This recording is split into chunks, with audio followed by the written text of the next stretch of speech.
You know what I would totally love? So what is it? If we could now introduce our viewers to the brand new Volvo EX60, it's set to arrive soon. Though soon is always relative, but it's expected to hit the market in the near future. And what's that we have right behind us over here? Well, until then we'll have to be a bit more patient, but we've got a Swede here, and that's a classic Volvo model indeed. Awesome. And here we've got the XC60 as a plug-in hybrid model ready to hit the road now. Yeah, it just got its model update. And if you're wondering, hey, Volvo XC60 T6 plug-in hybrid, what kind of character are we dealing with here exactly? I can tell you it's actually one of the most popular and best-selling SUVs in Germany as a plug-in hybrid model. And Volvo is incredibly proud that so many people have chosen the plug-in hybrid variant of the Volvo XC60 as their preferred vehicle option. And to ensure the car always stays up to date, to make sure the car always remains positively in the customer's minds, Volvo has said, we need to update it from time to time, of course. And whether this is really the revolution, so to speak, before the pure electric version of the XC60, the EX60, is what we want to find out with you today in a classic review, including a detailed driving report. Because here there are tons of awesome new features, but there are also a few things we really need to talk about. I'd say, let's not waste any time. You check if you're part of your electric community. If not, we'd of course be thrilled if you supported us with your subscription. Free for you, but huge for us in growing the channel. Now let's dive into the Volvo XC60 T6 plug-in hybrid. And as we always do, we'll start from the outside, beginning at the front, and take a detailed up-close look at the sleek front section of the brand new Volvo XC60 T6 plug-in hybrid. That's because there's also a T8, which packs a bit more combustion engine power under the hood. Yes, you'll notice that it also, as we've already highlighted with the XC90, it now comes equipped with this new diagonal grille silhouette, and we've also included the dark variant as well. Dark essentially replaces chrome with a glossy black finish. You have the option to select either the classic chrome design or the sleek glossy black alternative. And for those who absolutely truly everything, not just black in appearance, but those who want it all black, there's even a black edition, right? Yes, it looks really stylish, doesn't it? What should never be missing in a Volvo is, of course, Thor's hammer, which unmistakably brings to mind a sleek tomahawk design. Don't you agree, Stefan? Yeah, like a fine steak. And there are LED headlights, right? By applying full beam technology or active beam. Exactly, yes, it's essentially a high beam assistance system. Which can then fully dim up and down. Genau, der den Gegenverkehr halt erkennt und dann But it doesn't have a matrix function now, right? Leider nicht. Okay, so that we can maybe fade in and out certain sections. That would be really nice. Perhaps that's available as an additional option, but for now, we haven't been able to locate it. If you happen to know more about it than we do, feel free to leave a comment and share what you've discovered with us. We've got it mounted on thick, chunky 21-inch rims. They're glossy black and partially high gloss polished to perfection.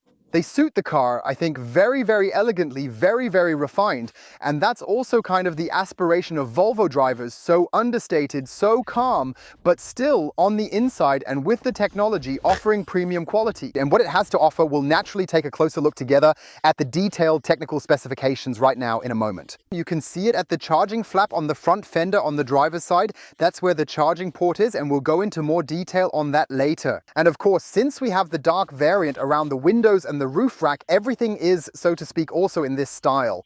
In a glossy black finish. As I said, for those who prefer polished chrome, it's also available in chrome. Makes sense, right? Otherwise, we have a nice dark gray metallic, which even here in the sun has a slight brownish beige undertone. Looks stylish. A bit greenish maybe, right? Yeah, I would have leaned more in that direction as well. But it's a sick color, right? Yeah, it kind of works. Yeah. Since it's less muted than now the clouds passing, it might even look better with some shadow on the car.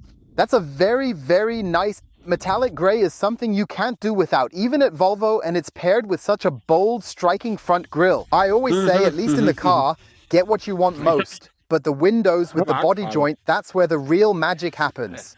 Get rid of it, right? Sure.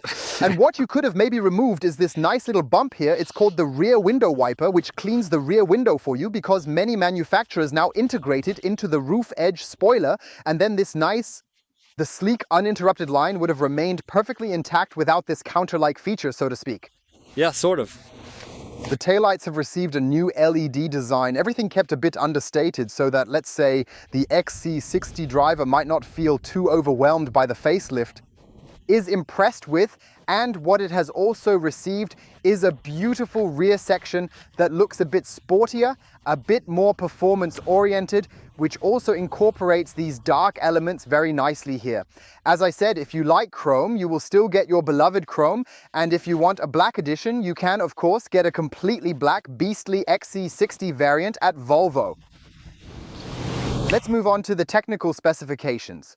We have a vehicle length rounded up to 4.71 meters, and with that, we've arrived in the most popular SUV segment, at least among Germans. 1.90 meters is the vehicle width plus side mirrors, meaning with the mirrors it extends beyond 2.10 meters. That can definitely be a bit tricky when you're driving through a 2.10 meter construction zone in the left lane. Yes, I'm 1.85 meters tall, and the Volvo XC60 stands at 1.65 meters.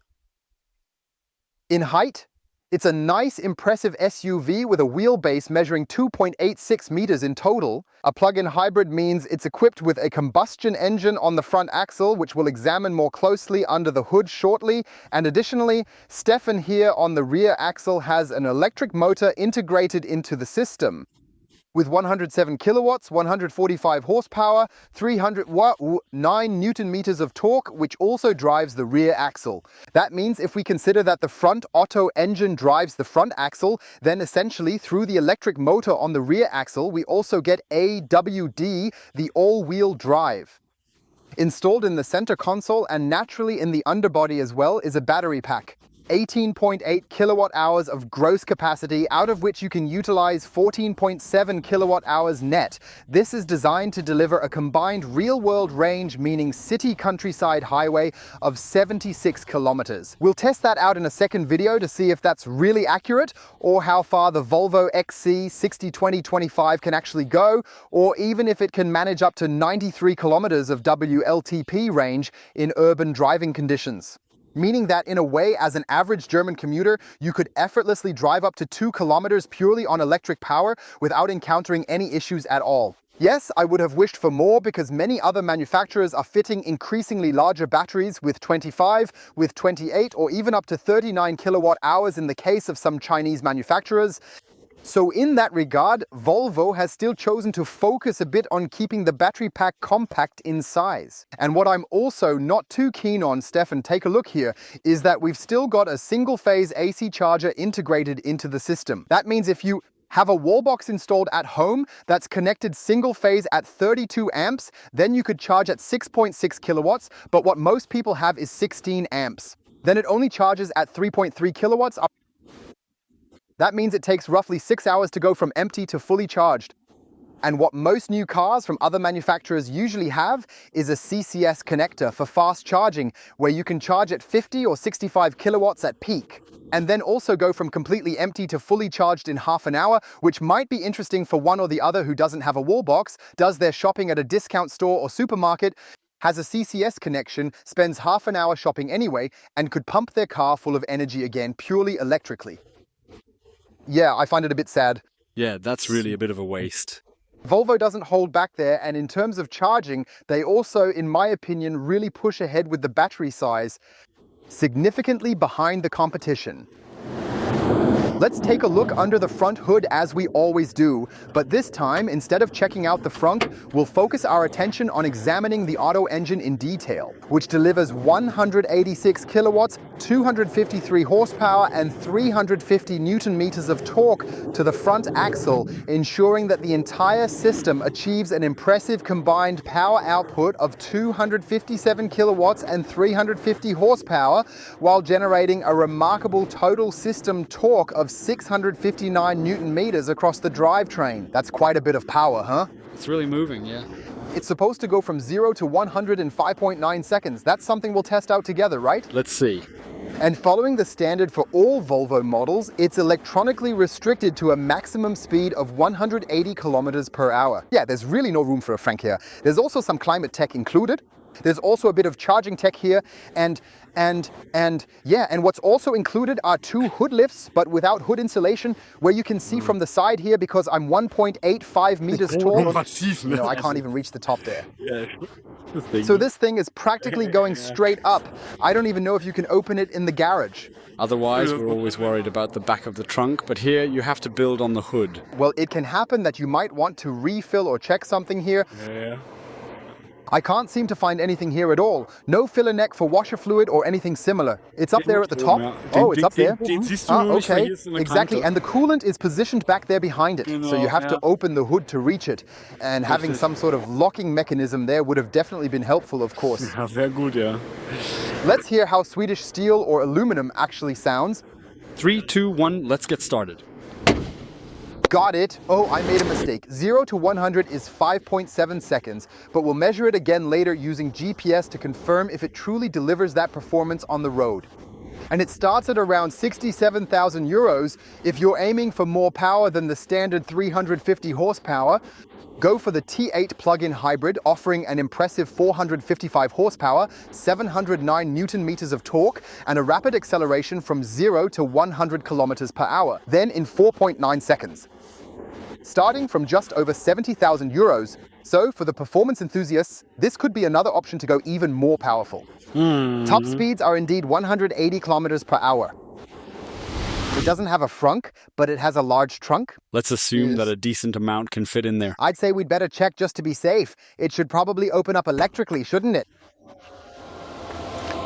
Very, very nice, very, very smooth. And then we have a lovely hatch shelf installed here by Volvo, which you can effortlessly slide up along the track with just a gentle and easy upward lift. I think it's super practical, and you can just slide it back down accordingly to lock it in place. It's a great solution, right? It's different. Audi is even going electric. Audi is indulging in that, but I think actually manual is also okay in my opinion. Yeah. What do we say about 468 liters of trunk space? Sabeg Yugsipal. I think that's pretty decent, but there are competitors out there, I assume, where you can fit a bit more inside. I keep thinking of the Skoda Enyaq, where you can fit over 500 inside. 580, so almost 600. If you bring the camera down to this height, you can really see it very, very nicely. Volvo handled it cleverly. Here it's level with the ground, then gently rises in height. Yeah. And the reason we always talk about the frunk is also because the charging cable can't be stored here. Sure, you can maybe stash it behind the net on the left, as everything here is nicely carpeted with a 12-volt socket, perhaps for a cooler or other electrical devices. Everything here is really stylish, modern, wonderfully crafted in terms of quality, all the way up to here at the aluminum eluxated and brushed entry strip. But take a look underneath here, there's really not much space at all. See what I mean? You can definitely fit heavy-duty cables in there. That's the air suspension compressor. Then there's the 12-volt battery. It's not NOS, doesn't have a NOS system. No nose. Don't you know nitrous injection? Fast and Furious, seriously. No way they'd block that. Now, but take a look at the charging cable. You're always stuck dragging this bulky thing around everywhere. Ja, genau. So whoever says 468 liters, man. By the way, here you can press the button again for the air suspension. Then it drops like that. Then the rear end actually drops down like that. Just watch. It's really important for heavy objects. Yeah, Look, richtig. if you have a crate or a box, especially the ladies, I think they would be very, very grateful. And of course, some gentlemen too, that the loading height can, of course, be adjusted accordingly with the air suspension. You see what I mean? You can adjust it. So if you're saying 468 liters is enough for me or not, that's your decision, but at least you have the option of the pass-through. This means there's a compartment here created through the center armrest where you can place a long object, or for fans of refined skiing, which matches the all-wheel drive, of course, you can also slide skis through. And if you think 468 liters isn't enough, I need to carry larger items often. Of course, he can very, very neatly fold down 60% of the driver's side, passenger side, and leave 40% on the driver's side. Great that the headrests fold down. That's good. They won't snag the seat. If I go activate this here now, Then you click away. and that's really awesome because now, regardless of the seat adjustment in the front, you always have the option to fold everything down. It expands from 468 liters all the way up to 1528 liters. Look here, check this out. I'm doing this for a wide shot to show our viewers an overview. Now you can show it again, big shot. So the American fridge from your mother-in-law will definitely fit right in there, don't you think? It's perfect for it. Definitely, yeah. Yes, let me guess what opens up electrically. It shuts electrically. That's how it should be. Let's see if it has a servo closing mechanism installed. Many of you really seem to enjoy that. Ah, very nice. You know, with the EQS, it's just krabummen. Krabummen, right? They simply decided to skip the soft close mechanism even at 178,000 euros.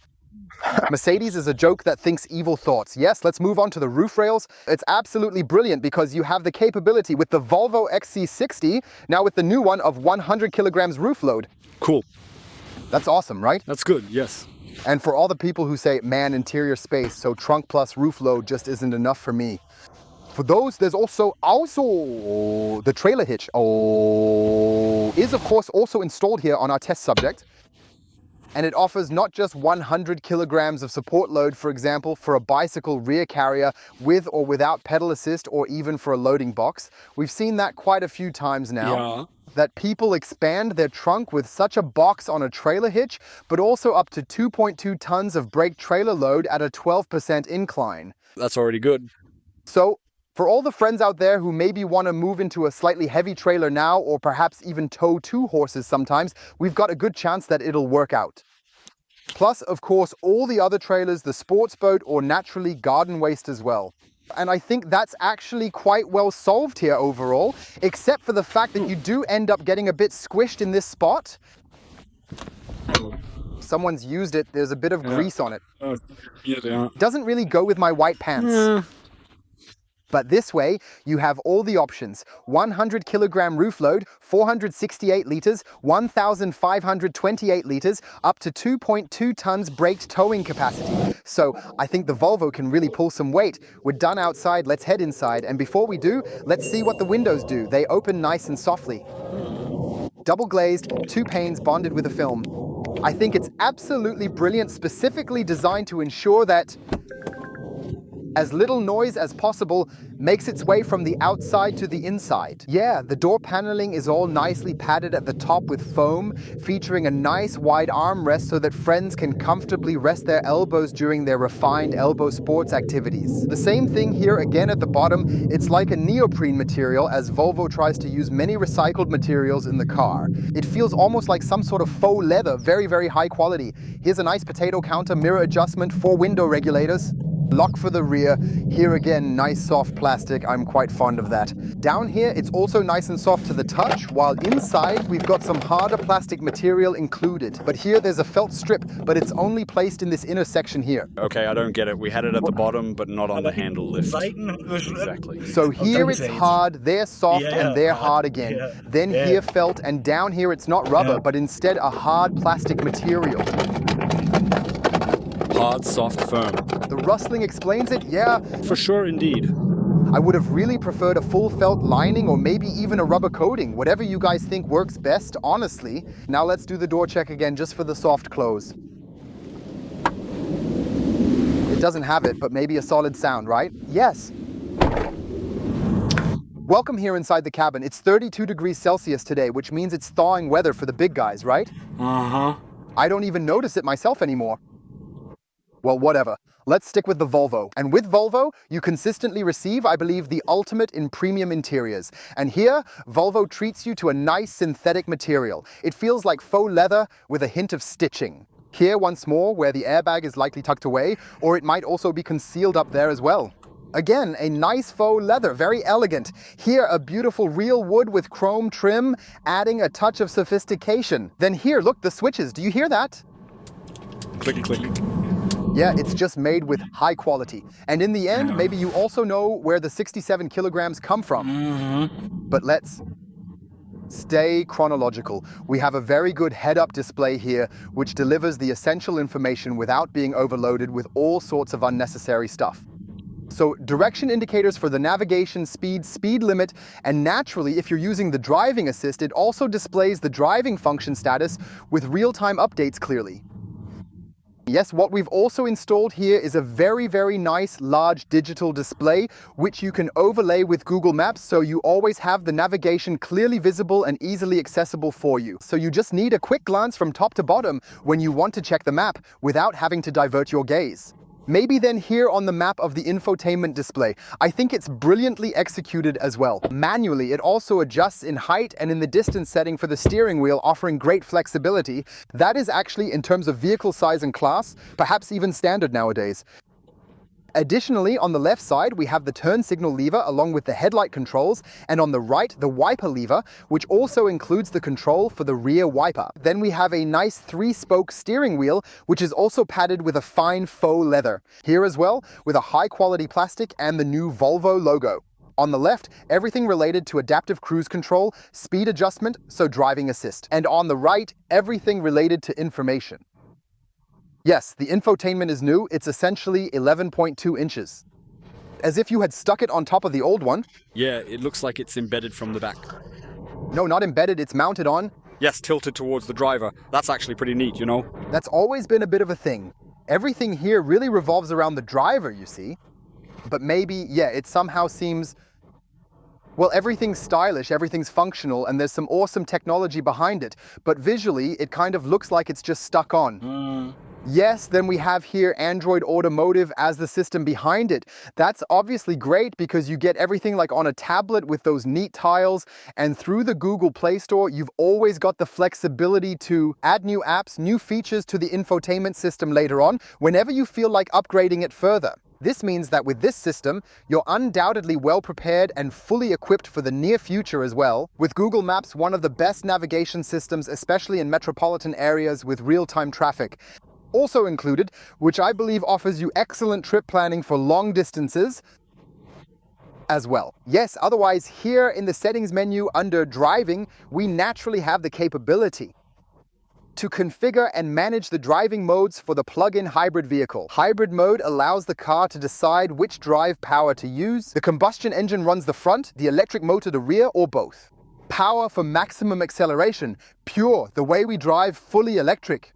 Through the electric motor on the rear axle, off-road when you venture into the terrain, and when you want permanent all-wheel drive, meaning the combustion engine and electric motor combined. Then, with AWD, you also have the option to travel with all-wheel drive. It could certainly come in handy when navigating rough terrain, or perhaps even in the mountains on snow-covered roads during particularly challenging winter conditions. Battery usage you can decide, car, then it's entirely your choice how to manage it effectively. Maintain. For example, if you want to maintain the battery capacity because you're driving into the city and want to drive electrically as much as possible, or charge. Yes, if I didn't find such a friend where you could gradually recharge the battery over an extended distance by utilizing the engine in combination with a generator. But recharging it with gasoline, so to speak, from the 71-liter tank is somehow a bit suboptimal. The tile setup is clean with quick, smooth navigation. Everything is absolutely brilliant, and you even have voice control. Hey Google, period. Take us to Viktualienmarkt 1 in Munich, please. Starting navigation to Viktualienmarkt, please follow the route. That's nice. Smooth, it's nice and quick. And essentially, you have the entire route planning feature readily available here in the Volvo, functioning very, very promptly and efficiently. It truly only takes a few seconds and operates at the absolute highest level of quality, precision, and efficiency. Very few systems are faster. Maybe, just possibly, the American supercar manufacturer, if anything. But that's really amazing, isn't it? We actually always use Google Maps too. It's very fast, so there's obviously a good processor behind it. All good. That's really, really brilliantly done. Yes, let's keep going chronologically. Then we have a quick select layer, so to speak, for the rear window defroster, the front window defroster, the hazard lights, and the volume control. I always find that important. Plus play and pause. It's actually pretty cool, isn't it? Play and pause. Pretty awesome, right? Then we can skip back and forth here, and then we have, I don't know what it is, some additional features here. Probably some sensors. Yes. Then we have the option here at the front to wirelessly charge a smartphone, I suppose. Yes, if you want to use Apple CarPlay, as I'm doing now, which I also wanted to show you briefly in terms of integration, then you'll need the cable. Here you can see very, very clearly that you can mirror your smartphone, and the apps compatible with Apple CarPlay are seamlessly and beautifully integrated into this system for your convenience and ease of use. That's, of course, also great. You always have a music player with you and other options like Spotify or additional features you might not normally have access to. In the Volvo's own system, you could get that, and with Volvo, as you can see here, with YouTube, Spotify, Tidal. By the way, Tidal is important for Bauer and Wilkins to deliver maximum sound quality here. Prime Video, also amazing, YouTube Music and Audible. You've pretty much got everything you could ever possibly need right here, all covered. I think more is hardly possible. Sure, more apps can be added through the Play Store, but for the car, climate control, everything is neatly sorted. You have the option here to heat the seats or even warm up the steering wheel whenever needed. I believe depending on the trim level, you can even get seat ventilation and massage functions. Would have been nice too. But Volvo didn't hook us up with that in this test car. Then there's this quick select feature here. So everything is just simple, easy to handle, right? What do you think of it? Awesome. Eric just sent me a WhatsApp text saying he's coming right away. I think it's generally awesome. Super easy to use. It pretty much explains itself. Yeah, it's really classy, isn't it? Look, it's even lit up. Can you see just how cool that actually looks? That's awesome, right? Like a crystal, like a diamond, huh? Then over here, you've got the start-stop control, so the on and off button, electric parking brake, and the handy auto hold feature. And here, it's got wood again, look at that. But what you can really nicely integrate, I think it's done fantastically. It then has a double cup holder here, 12 volts with 120 watts, so if you want to charge a laptop or something like that. Up front, there's a little space for coins. Look, I use that too. Or also for a remote control if you need to operate some barriers or something like that, like we have at our Parkhotel Fasanerie in Neustrelitz, for example. And here we've got another nice compartment made of artificial leather where we can also stash some bits and pieces or loose items. We've got two USB-C ports, one for connecting the smartphone to the Google Automotive system, and of course another one for charging, but it's not too big because in the center console, Stefan, underneath here, there's high voltage. That's where you'll find full-on power, ready to go and fully operational. 18.8 kilowatt hours gross. See, when I move this lever like so, when a blind opens, I think it's awesome because then the sun isn't blasting in here like a stovetop on your head in the summer, right? Blinds, no sun, right? Maybe they could have gone for a dark black roofline with the dark variant as well, huh? Now it's just half dark, you know? Light now, huh? Yeah? It's bright now, right? Yeah. It's not dark, right? So it's bright, right? Yes, exactly. And then we have the option, but the panoramic glass sliding roof. Makes sense. It's already 33 degrees. Yeah, sure. Let's embrace the heat. Sure. Why use AC when you can enjoy warmth? Warmth works. Yeah, you might want to push it up a bit. So let some warmth flow to the back, and then you'll have the option to close it again electrically if needed. You've got a tilt function as well, and naturally you can also close the blinds again to effectively shield yourself from the sun's intense rays. But especially when you're in the back in summer, driving at night, gazing at the stars in the clear sky, or then maybe spotting the northern lights in Norway or Sweden. That'd be epic. I simply couldn't wait any longer. The steadily mounting sense of anticipation was becoming unbearable to handle. Yes, I'm currently in the process of constructing one of those Wilkins. It's really starting to come together nicely. So sick, this farmer's Wilkins setup. That's really good. Rolling down the highway, lights are shining bright. Feel the future coming, no smoke in the night. He's the man with format, charging up your mind. And that's the pause button, and I wanted to show it, you know? Ah, got it. I understand now. Because we definitely don't want to keep the new Simply Electric song from you. It's something we created especially for you, and you'll find it linked in my description. Then shout out to our producer Jens, who produced it for us. And yeah, you'll notice the center console appears quite high, as the battery pack is positioned directly beneath it. But it's all lined with the finest carpet. I feel like it's gotten a little higher now, but I might be wrong about that. Feel free to share your opinions in the comments. Even though my seat is positioned far back and low, I still have fantastic ergonomic support overall. So the same height left and right for the arms, I can easily grip the steering wheel here. Have a very comfortable seat, ample legroom, and as per the vehicle's size, I've got plenty of space to stretch out freely. The car's a space marvel, even at 1.90 meters wide. Really great. and I have a great all-around view. Safety is always the utmost priority or minimum standard of feelings at Volvo. That's also guaranteed in the latest XC60 model. Here you'll find softer plastic transitioning to harder material, but visually it remains consistent. So if you don't do the fingertip test, you won't even notice it. Volvo's clever. Then we have a nice dot. Glove compartment, simply lined with a soft and smooth felt material. Not a high pile felt, but a thinner one. It might even be a recycled felt, I can't say for certain. I think it's good, it's sufficient, it's great. And then we have a nice carpet lining here, decent ribbed floor mats, but they're already starting to show a bit of wear and tear over time, you know. And now we move to the seat. Honestly, I have to say, Volvo builds for me now some of the best seats. Yeah, they're really super comfy indeed. So on one hand, it has the quality of a TV recliner, and on the other hand, it also offers sporty support. Here in the lumbar area, and then here in the support for the thighs, look at this. It really extends far over. Then the extension of the seat rail. So you'll need to press the button and gently push it forward. Then the seat extension function smoothly slides out here, which is particularly important for many tall individuals who need the extra legroom. And I think that's also one of the reasons why the XC60 is particularly successful in the business sector in field service, because you really have these perfect long-distance seats here with proper shoulder padding, with the headrest that's slightly tilted forward for comfort, though it doesn't include any advanced comfort features, yet it's softly padded. And then, of course, here with a really fantastic fabric that feels just like neoprene material. Really, really good. You only sweat a little on it. So in that sense, it's quite great. What I also really like is this triple stitching. Cross stitch. It looks really quite fantastic. Though with the optional leather seats, it's naturally even more stylish. Yes. Also here with the... With worn patterns, yes, but it's more stylish. I really would have imagined a ventilation function, because with these synthetic fabrics, I'm always a bit more sensitive to how they feel on me. For instance, I just can't wear polyester polo shirts or anything similar. I immediately start sweating way too much and feel uncomfortable. I need something like combed Egyptian cotton is the absolute best. If you're splurging.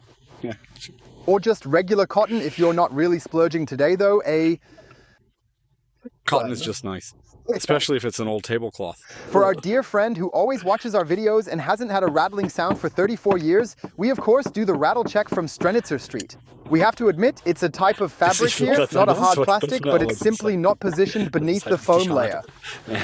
So, and down there at the entrance, there's already a bit of very hard plastic, right? Yeah, there's a Volvo thing stuck on here, right? What do you call it? Yeah, here, you mean the van plastic? Yeah, yeah. Oh, yeah. But honestly, in the footwell, who really pays attention to that? I'd say let's check how I fit in the back seat area in the rear section. Just to confirm, I'm 1.85 meters tall with a deer-like build weighing 99.9 kilograms, and I'm now testing the backseat entry and space with you here in the car. This goes back very smoothly here, and I can effortlessly swing myself in with plenty of space. The space wonder continues. Is he sitting in the back like in Abraham's lap? Can't quite see it, right? Can the backrest of the rear seat be adjusted a bit? Does it function properly? I didn't find anything. Same here, I just checked. Unfortunately not. With the Pulse, the last one we had worked. Yes, there are several different locking options. Happened to me too. You end up sitting a bit stiff, I think. You're sitting upright, which feels good. The lumbar support is nice. Yeah, if he always sits slouched in like that. I mean, sure, if you're driving me and I'm back here taking a power nap, it might be a bit more comfortable. Was that a skunk? No, that was a little one. Ah, I see. Exactly, and otherwise I have to say I'm sitting here really well and comfortably. It's also well cushioned. The back seats in Volvos are really super comfortable. The only thing where I'm not a fan, but I know it's because of my adiposity. No, I had that earlier too. I was sitting at the back as well. It was the same for me. If I were a nimble fawn, my arm would reach further back. So logically, that would make perfect sense, and then I wouldn't be caught in any conflict. Good thing it's all empty. I mean, it looks good, right? Elbow moves during heavy braking. I was about to say you have a lock. Don't forget about that. Yeah. You can justify it somehow. No, but the Pulsar was great saying it like this. Exactly. And remember how soft she was. Yeah, well, like I said, here it's nice and soft, lightly foamed, made from faux leather. It's all really stylish. Volvo includes Isofix on both the driver and passenger sides behind these covers. I think that's quite well done. I'll even throw in a QR code to explain how it works. Sadly, it doesn't work. A passenger seat, right? Yeah, but take a closer look here. There are no air vents or climate control adjustments in this spot. This is a USB-C port. Exactly, that was a USB-C behind a little flap, and here again, just hard plastic. Then here, let's take a look. What I'd have called a drive shaft tunnel back then. Hang. Nope. That's the tunnel for the battery. Bat tunnel. Battery's there? Ah, yes. Okay. Yeah, somehow you'll die. Yeah. Right. So in terms of width, I think 3 adults could sit here for a short distance. But with the tunnel in the middle, it's of course not quite as comfortable. By the way, I've adjusted the front passenger seat B pillar about a fist of space, and I can also slide my feet nicely under the seat. Unlike electric cars, which always feel super tight, your big shoes actually fit quite comfortably underneath there. That's good, yeah. So that's really great. Yeah, the rear trim is made of a hard plastic, but nicely textured, looks very high quality. Even though it's hard plastic, we've got this net here where you can easily place a tablet, smartphone, or even a newspaper. But where I'm a bit sensitive, especially with my pants here, is this period. Particular material. Ja, ich weiß auch nicht. Was ist es, ja? I'm not a diver, right? Yeah, that's why I'm not really a fan of it. Either go all the way with fabric or just stick to something like a nice soft leather instead. I could imagine you definitely have to do a test sit, especially in the summer with shorts in 33-degree heat. Whether you'd stick. And not like me, the long, then you've got Elpatex or something along those lines. Yeah, well, that happens on leather seats too, where you can end up sticking to them quite a bit more. My skin reacts differently to that, okay? Yeah, then we have here, look, everything nice and soft, even wrapped behind this neoprene faux leather. So here, nothing rustles or rattles, even after 34 years. And then we have here again the entry point, a bit like, how do you say it so nicely? Bit plasticky. Yes, but what's particularly nice is that the rear door panel on the Volvo mirrors the design of the front. Now I need to check if there's felt here. No, there's no felt on the side. What, they grabbed it and... Yeah. Yeah, here, yeah. That's roughly, I'd estimate, about 25 square centimeters. Yeah, well, people always say I'm too nitpicky, right? But that's just how it is in vehicle manufacturing today. Well, I'm just trying to fight a bit for you guys here, because the car starts at 67 grand, right? And I think for 67,000 euros, I don't even want to convert it to Deutsche Mark. That would just make it... Yeah, if I say convert, someone will say Deutsche Mark's been gone since 2012, right? We don't want to argue about that, but I am from a time back when the German mark was still in use. So it's only natural that you'd convert euros into marks every now and then. Still in those Ostmarks. I was just about to say I'm a child of the GDR in that sense. I'd even convert it to East German marks, and then we're talking here about roughly 240 give or take. So I think it's fair to expect a little bit more from them, isn't it, friends? Feel free to drop it in the comments below. Sherlock Stefan, not Holmes, but Sherlock Stefan here. He found this child seat feature. It's awesome. With this stand, see? Yeah, you don't really need a lockable child seat for every single kid. You practically don't need it at all. You know what I'm trying to tell you, right? Seriously. Driver and passenger, it's from a height. Wait. Is it about 1.50 meters? Yes, it's written right here, you see? From children? 1.15 meters tall, 95 to 1.20 meters. Here's the detail. Oh, cool. But producing something like that also costs a significant amount of money. Yeah. It's a safety feature that requires TV-friendly approval. I'd say Volvo really delivers. It's fantastic for the kids, and it's great for our future too. Well, we've taken a look at the outside, we've checked out the interior, and now we're naturally moving on to the driving experience with you.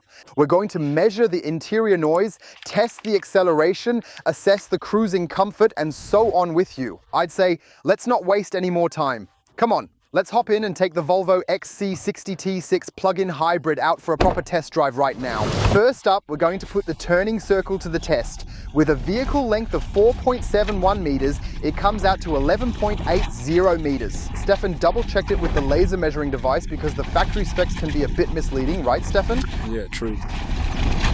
That's pretty neat, how I can smoothly drive around Stefan here entirely on electric power without any problems at all. Much more important than the turning radius, I find, is the assistance you get when parking, don't you think? What's your take, Stefan? Yes, let's check what we've got here. Just about 4.71 meters, such a tight spot. We're going to test it together and see what kind of assistance our test car offers in this particular situation. Here, Volvo doesn't just provide a rear view camera, but also incorporates an additional... A 360-degree camera system, and quite high resolution, right? Yeah. Great, the guidelines, I've now switched it to the guideline display, and it's looking quite solid overall. He's doing well, yes indeed. Oh, if it crashes, a meter more, huh? Yes, exactly. We're insured anyway. Yes, Volvo, hopefully, right? Yeah, so I'd probably drive out a bit further now and straighten the car up properly again. If I wanted to stop here right now, I probably should have turned in just a little bit earlier than I did. But whether we would have been able to get around the VW, huh? But it's all right? Yes, also nice with the bird's eye view and all. I like that. Color fast, yeah? Yes, definitely. Look, we can also configure a 360-degree view here, offering you that complete bird's eye perspective. We have a side function, which is particularly important for some people. There are still drivers, even experienced ones, who rely on camera systems to avoid scraping their wheels. We've also got a front camera, so if we drive out here, we can easily switch to an 18-degree front view. Take a look from the perspective I'm seeing it from so you can get a clear view. And now here's the camera's perspective. That means little kids, bicycle riders, or Daisy, my tiny little kitten, you know? Yeah. For example. So therefore, plus the guiding line, if you also really have that extra support where you can drive out from, I must say it's well done. Just that there might be a few who can do it even better. That's always the case, but for everyday use, it's more than sufficient. We've got the cobblestones here. We do want to check the rolling comfort. Are you making a bit of noise with the doors? Huh? Yeah, well, because there's no felt on this side, only on the other one. Here's our 83 pothole. Indeed. Quite comfortable. We've installed an air suspension system here, which you can't adjust specifically in terms of height anymore, except for when loading the vehicle. It's set up to handle that automatically and smoothly. We showed that to you, and now you also have a new ingress and egress assist feature. So when Stefan got in after the turning radius, the car slightly lowered itself, allowing Stefan to easily slide onto the seat with his bottom and avoid any incline with his short legs. And then when you start driving, the car essentially raises back up to the driving level. Is actually a great story. Is a good gimmick, yeah. And air suspension systems are generally extremely comfortable, whether they also have sporty capabilities, and how sporty they are, especially in corners, is what we want to explore with you next on a winding country road. We've arrived at our test track, and that's the great thing. This way we have a comparison for all the vehicles we've tested. A nice sharp left turn, and it handles it with such smooth and effortless precision. You're firmly held in your seat. And now we're approaching the next right turn. Stefan is always such a performance-oriented driver. I always feel like he's constantly pressing hard on the gas pedal. Now it's really digging into the corners here. That's truly pushing the suspension to its absolute limits. He handles it absolutely brilliantly. And now a quick rapid left-right combination coming up, which is coming up next with the Suzuka S, as Stefan would put it, right? With the Suzuka S precisely. So back on Porsche's test track in Leipzig, huh? Oh, I tell you, he was speeding in his 911 and now he's preaching about electric mobility, huh? Yeah, we do love combustion engines, right? But, well, they're still part of the present, maybe not the future, and that's exactly why we're so thrilled and eagerly waiting for the Volvo EX60 to finally roll out to us soon enough, you know what I mean? Because we're genuinely thrilled to show it to you, as I'm absolutely certain it'll be yet another incredibly fascinating all-electric vehicle from Volvo. We've arrived at our favorite stretch of the road. Up ahead is a really sharp right-hand curve. It's just meadow or something around, right? Yeah, exactly. Then cross your fingers that we make it around. And what's the Volvo doing? Oh yes, it's handling it properly, but it's doing so confidently. That's the good thing, that we also have a few systems on board that protect us while driving in such critical situations, because not only would we have ended up in the meadow, there was also another car coming. Yes, that would have ended up a bit unfortunate. We've now switched to power mode here in the driving mode. Stefan, take a look, because we've arrived at our internationally recognized, verified, and precisely calibrated test track specifically designed for achieving maximum acceleration performance. Power is engineered to merge the maximum output from the electric drive with the combustion engine's full potential. And for all those commenting, yes, you're not really warming up the combustion engine that way, are you? It's just not the same as traditional driving. You don't even know that, because I actually drove here to the film shoot with a combustion engine and warmed it up to operating temperature and everything, including the oil. I got my license back in '93, so I wouldn't just floor it from a cold start like that, right? Oh no, that was already... So Stefan, what does our GPS meter from the Draghi say? Is it ready? It's fully ready. So we can now measure optimized 0 to 100 acceleration, right? Exactly, with a lot of momentum. We'll wait just a moment until our dear cyclist friends here pass by. There's a little wave for the lady, and then Stefan will start the countdown. 3, 2, 1, go. There go the 2.25 tons, quickly reaching 70. Damn, he's really pushing forward, already hitting 100 miles per hour. And we're doing the brake check, coming to a hard stop. Oh my God, these things really kick in hard. Ouch, ouch, ouch, damn. Yeah, that was quite comfortable. So 0.50, we've got 2.19. 0.60, it's 2.75. 0.100, now it's 5.81. Better than the factory spec. 100 to 0 in 2.74. Those are really impressive numbers. We'll stay in the take for now and, of course, want to share more with you. Just let me first turn off the hazard lights from our earlier braking maneuver. Now, let's take on this winding road at 100 kilometers per hour. That's where the suspension is really being pushed to its limits. That also nicely counteracts the weight a bit, pushing through the front axle. But the air suspension, it handles this really well. Truly very comfortable in power mode, right, Stefan? What do you think? Yeah, you don't even notice the bumps we sometimes have here, like with a camera or something. It's really not like that at all.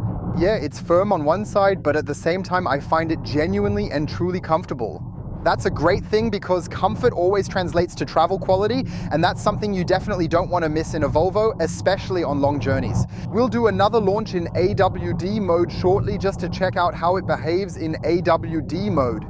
The time is duplicated, we've done the U-turn, we're in AWD mode, and Stefan is doing the countdown. Turn AWD go. Go! He's really pushing it hard once more, 50, 70, 90, and now hitting 100 kilometers per hour.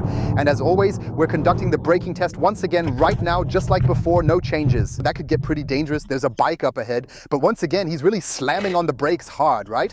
Yes. So what do we have this time? 0.50, 2.51, 0.60, 3.08, and from 0 to 100, 6.36. That means, as I described it, in power mode, you're naturally in the maximum acceleration range, where we even had the factory specification at 5.7, wasn't it? So in this mode, the performance is at its peak. I made a mistake, it's slightly above the factory specification. Sorry, 5.7 is the factory spec, it was 5.81. On the test track, it's a really great value. Yes, and especially with the second man on the brakes now, it was again at 2.78. Thanks. That's really great. The belts pull you snugly into the seat, just right. We're still working with a vehicle weighing 2.25 tons here. We're planning to navigate this winding road in the opposite direction once again, and it genuinely challenges the suspension system to its fullest capacity. First, we have a quick load change to the right and now a more extended one to the left. Here he's pushing a bit over the front axle, but he handles it extremely confidently in AWD mode as well. And I have to say the suspension setup here, the air suspension, Stefan. Very good. Here it's highly performant and I absolutely prefer Pure the most out of all. Yes, such a nice relaxed cruising vibe. Yes, cruising at 50. It's so nice and quiet, no combustion engine roaring around with its compressor, turbocharger, or 4 cylinders making any noise at all. Just pure smoothness. I truly believe all electric is somehow the way of the future. What do you think about it? I completely agree with you. I think so too. And I also think the XC60 T6 plug-in hybrid really suits the all-electric driving mode. Well, I'd really be thrilled if people actually use the electric motor on the rear axle in daily life, charge the car regularly, because it's just an absolute blast. It's got plenty of power, it's packed with ample energy. If you're not attempting a quick overtaking maneuver on a country road, it's completely smooth and hassle-free, no issues whatsoever. Completely sufficient. In the city, it's also quite nippy. I think you really only need the combustion engine for long distances, for vacation trips, or maybe the occasional weekend getaway, where the electric range might not quite be sufficient enough. And I genuinely miss the fast charging capability. 3-phase 11 kilowatts on AC and, you know, fast charging at 50, 60, or even up to 70 kilowatts on DC, which is crucial. Yeah, that would have been really great to have included. We want to test the interior noises with you at 50 kilometers per hour. 53, 54 decibels, that's truly quiet for an electric vehicle. We're going 70 kilometers per hour. 56, 57 decibels, also an excellent value. That's equivalent to an S-Class at 50 kilometers per hour. We accelerate to 100 kilometers per hour, fully electric, now cruising at 100. 62 263 decibels. I also find that to be super quiet and super smooth. So I've activated the adaptive cruise control for you to check out how the handling feels on a country road, especially with the cruise control engaged and working seamlessly, even in these conditions. That means we have steering assistance, we have lane keeping assistance, we have adaptive cruise control. What we don't have is capacitive control. That means we always have to stay engaged and it doesn't hold perfectly. The center of the lane, I can already tell you I'm a bit disappointed, to be honest. There's another sharper right curve approaching and I'm keeping an eye out for any potential traffic. Oh, no one's coming, so it's clear for now. I have to step in here. Volvo, I'm really sorry, my mistake, truly my apologies for that. Well, other manufacturers handle that curve far more effectively. The entire VW group has truly excelled in mastering this challenge here with us. Ja. Even the new Kia vehicles, so the Korean ones, have managed it, and also the BYDs. So there, I feel like there's a bit of a lack of support, especially when driving outside of highways, where it could definitely be improved and more assistance would be helpful. Sure, this might be a relatively sharper curve, period, where one might expect that it still manages to navigate through smoothly, right? Yeah, okay, but then I'd expect him to recognize that a bit beforehand, maybe reduce the speed somewhat in advance, especially if he's essentially on autopilot. Look, I set it to 100, then 70, and it didn't take over predictively or adaptively at 70 kilometers per hour. That too, I have to do manually. I've experienced this with BMW, Mercedes, and the VW group, having a predictive regulation where the car knows in advance through navigation data and a camera system which can look as far ahead as possible that a speed limit change is coming and adjusts accordingly to the new speed limit at the sign. It predicts the sign and adjusts my speed to the new limit at the sign. But here, it doesn't do that. It's missing that feature completely, which I find quite inconvenient and behind what I've come to expect from other brands. He doesn't adaptively take over either, like at all. He also didn't give any kind of signal like, hey Ollie, press some button here, the minus button or the cruise control button, so you can take control. He didn't do a thing. He just shows the traffic participants. Einfach durch, ne? Exactly. So if there had been no one in front of me, he would have, with a distance regulator basically, maintained his speed. You can't do that now. Look, he's taking the curve slowly. Okay. At 100 kilometers per hour, he failed. It's steeper than before. And I have to say, Volvo, you're always about safety. You stand for safety, and I think that's great. But please also make sure that a car stays in the center of the lane on country roads, as we frequently encounter here. We typically drive around 60 to 70 kilometers from Neustrelitz to reach the highway entrance.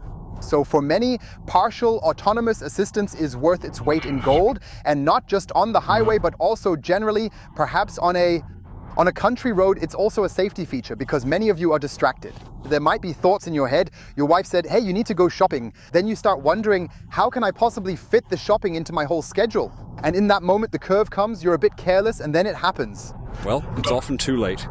And I say, even you who actually weren't a fan of partially autonomous systems now only drive partially autonomous. Yes, I just handle the assistance now. At the machines, yes. Sure. So, sure, city traffic doesn't really help much at all, but hang on, here comes the town sign now. Stay on it, let's keep it in the take, it's really exciting. It says 50 kilometers per hour and Usadel should be coming up. Usadel, exactly. And he's still holding steady at 100. Yeah, strong. So I would have to manually go back now and carefully retrace my steps to correct the issue properly. Drift him down from 100. Guys, you would have definitely expected a bit more from Volvo in that situation. Drop your thoughts in the comments, please. How do you see it, by the way? Now leaving the town, it stays at 50, doesn't go up to 100. Round the bend, I said. He's stubborn there, right? He's stubborn now. Right now, I need our song Simply Electric to calm down. I'm curious to see how you'll like it. Feel free to share your thoughts in the comments. And now, let's just let some calming music play for a bit. Browers and Awakens. It's got quality.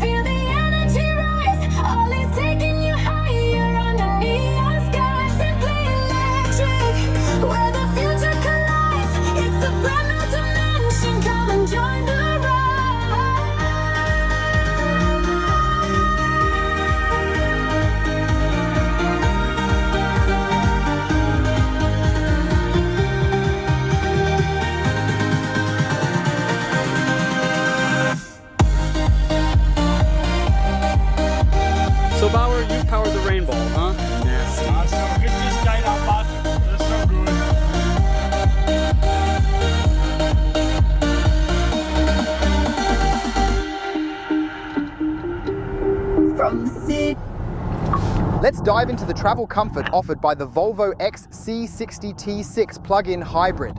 We've been using this medium for over 5 years now, and it stands out as something truly unique in the automotive world, setting a strong benchmark for innovation and practicality, which is certified, verified, rigorously tested, complies with various DIN standards, and was also recently calibrated by the German calibration office. And this device is called Stefan's popometer. I'm really curious to see how it performs today in the XC60. Yes, and as always, I'll start with the seats. I just find them super comfortable, as we've already mentioned.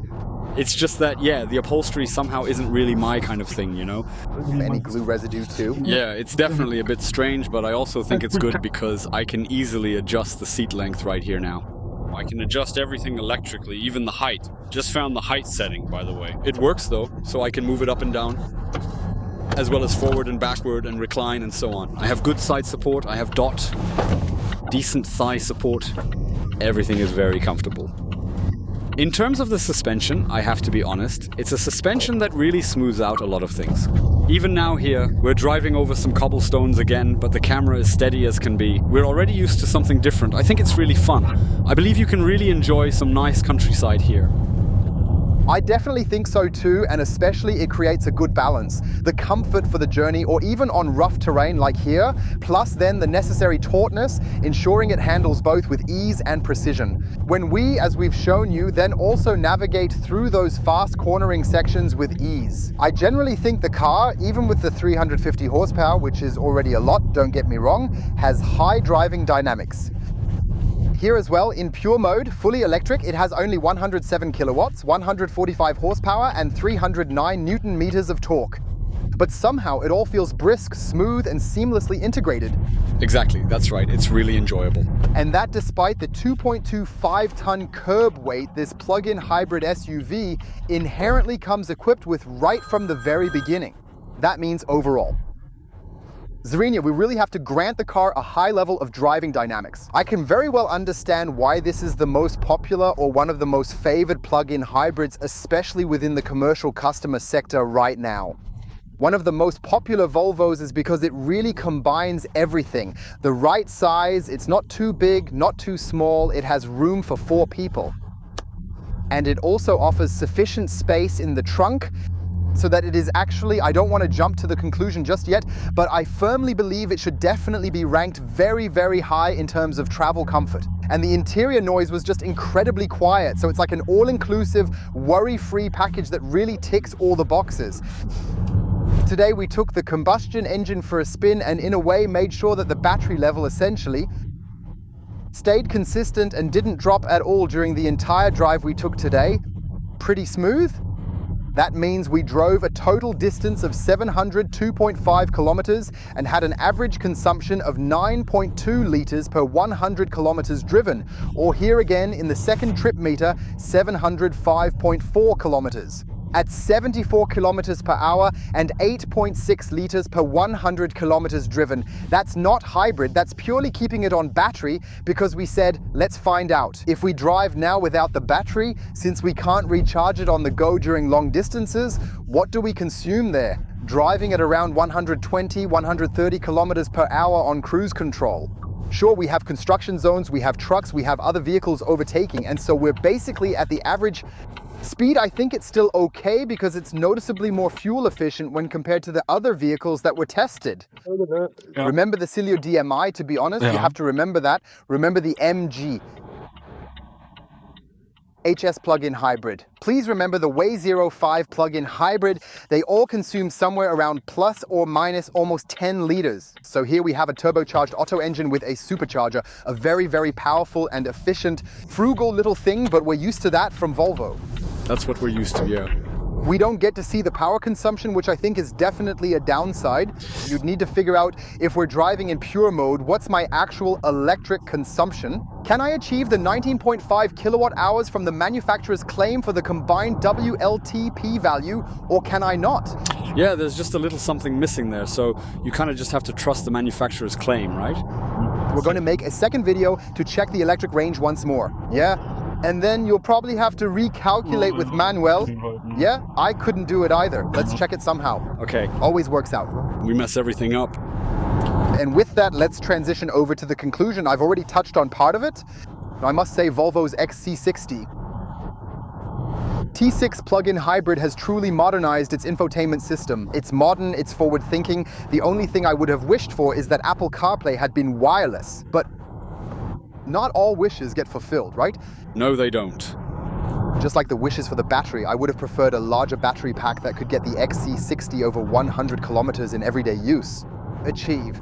That's important for many, as it might mean they only need to charge once a week if they're driving around 15 to 20 kilometers daily with the Volvo. And I would have wished for a fast charging option so that on longer trips, during breaks, whether it's for a quick power nap, a refreshing walk, or even a relaxed coffee break, you could recharge efficiently. You could also use that time to quickly recharge the car back up again.